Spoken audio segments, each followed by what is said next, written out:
บายดียินดีต้อนรับอีกเทื่อนึง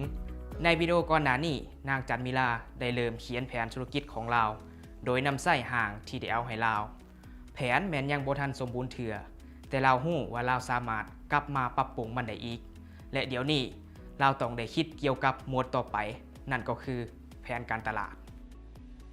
หมวดแผนการตลาดจะมี4หมวดย่อยที่จันมิลาต้องตอบนั่นก็คือกลุ่มลูกค้าสถานที่ตั้งและ2ทางการแจกจ่าย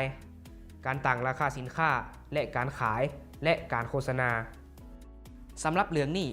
เราก็ได้สืบต่อนำไส้ห่างที่ได้เอาให้เช่นกันและพวกเราก็ได้เอาห่างนี่ให้เจ้าเช่นเดียวกันดาวน์โหลดได้เลยและจดบันทึกไปพร้อมในขณะที่เบิ่งวิดีโออีกเถื่อนึงสิ่งที่เราได้เฮ็ดในแผนวาดของรูปแบบธุรกิจเฮ็ดให้การเขียนหมวดนี้ง่ายขึ้นหลายในหมวดย่อยกลุ่มลูกค้าเราได้เฮ็ดรายการกลุ่มลูกค้าออกมาเช่นคนที่ลงตลาดห้านอยู่ในหมู่บ้านผู้ติดตามในหน้าธุรกิจของ Facebook ลาวห้านอยู่ภายในนครหลวงเวียงจันทน์และคนอื่นๆที่เราได้คิดไว้จากนั้นเราเฮ็ดรายการคู่แข่งทางธุรกิจของเราสิ่งที่เราได้ศึกษามาได้ช่วยเราหลายในจุดนี้ในหมู่บ้านของเราบ่มีไผเฮ็ดธุรกิจนี้เถื่อแต่เราฮู้ว่าอยู่ในหมู่บ้านใกล้เคียงมีประชาชนจำนวนหนึ่งได้เฮ็ดข้าวเคียบมาอึแล้วและเราเห็นว่าในต่างแขวงก็มีคนเฮ็ดคือกันกับเราเช่นกันสำหรับสถานที่ตั้งและ2ทางการแจกจ่ายจันมิลาได้จัดรายการสถานที่และวิธีทางทั้งหมดที่เราจะขายข้าวเคียบมาอึของเราได้ในนั้นจะมีห้านอยู่ในตลาด Facebook ห้านค้าในชุมชนและหมู่บ้านใกล้เคียงแล้วก็ยังได้ร่วมกับหมู่บางคนที่กำลังสอกหารายได้เสริมที่พวกเขาเองก็อยากช่วยธุรกิจของเราให้ประสบผลสำเร็จดังนั้นพวกเขาจึงขอช่วยขายข้าวเคียบมาอึนำเราจึงได้เพิ่มพวกเขาเข้าในทีมงานขายและเราได้เสนอค่าในหน้าให้ 10% อิงตามการขายของพวกเขาต่อไปแม่นหมวดย่อยการตั้งราคาและนางจันมิลาก็ดีใจหลายที่เราได้ศึกษามาหลายแล้วเกี่ยวกับว่าข้าวเคียบมาอึควรมีราคาเท่าใดคู่แข่งขายในราคาเท่าใดและเราสามารถขายในราคาเท่าใดฉะนั้นเราก็กลับมาที่การตั้งราคาและเราก็สามารถกำหนดส่วนลดสำหรับการซื้อในจำนวน5 10 20และ50ถุงเพื่อเฮ็ดให้ร้านค้าสะดวกในการซื้อข้าวเคียบมาอึเราหลายขึ้นด้วยราคาที่ตั้งไว้นั่นเราก็มาต่อที่หมวดย่อยสุดท้ายของการเฮ็ดแผนการตลาดก็คือการขายและการโฆษณาและจุดนี้นางจันมิลาเองมีคำถามหลายอย่างที่เกิดขึ้นเช่น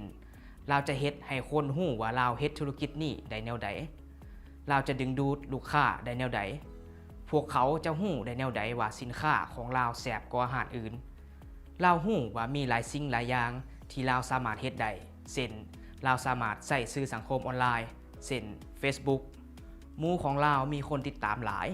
และเราสามารถให้พวกเขาช่วยเราได้เราสามารถเอาตัวอย่างให้ลูกค้าอยู่ในตลาดซิมได้เราสามารถเฮ็ดใบปลิวได้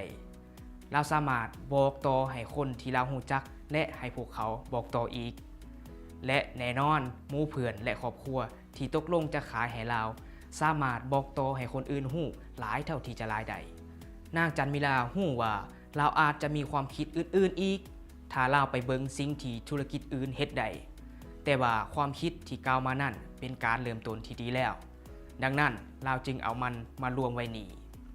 ตอนนี้เราก็พร้อมที่จะเขียนหมวดต่อไปของแผนเราแล้วนั่นก็คือหมวดแผนการเงินเราบ่คิดว่า